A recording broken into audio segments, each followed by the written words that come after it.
This is Dan and my trusted assistant here, Loki. We're going to be talking about pet photography. This is Photobizbuzz, your online resource for photography marketing tips and tricks to get your business up and running on a solid footing.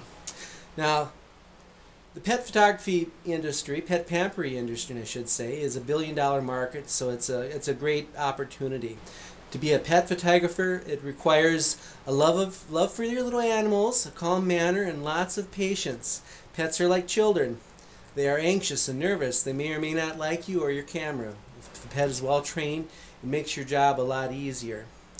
Pet photography can be done in studio or on location. So if you have equipment, you may want to do it in your studio. If not, you can go outside and take the pictures. That works just as well. In fact, the dog might be more comfortable outside. Also, pet photography can be dangerous. I had a friend who has a big scar on his forearm from a large breed dog out of the blue grabbing onto his arm. So that's always a possibility with pet photography. Even some of the smaller dogs can be pretty nippy, so you have to use some caution. How do you market pet photography? Well, the good news is there's a lot of pet fairs out there. A lot of adoption fairs. Every weekend there's something going on to do with pet fairs. You can volunteer to take photos at the shelters. That's something that is very needed. If you look at a website for an animal shelter, the photography is horrible. The dogs look horrible. Nobody wants to invite those dogs into their homes. So if you volunteer, you do a great job in that. The dogs' adoption rates and cats' adoption rates will go up because there's nice photos of them on the website. So that makes a huge difference as far as the adoption process goes. So that'd be your good deed for the day. But you're also getting your name out there in the people in your industry that you're trying to reach and trying to market as the pet expert. Like I said, there's plenty of events you can go to and be a vendor at those events. They're little or no cost.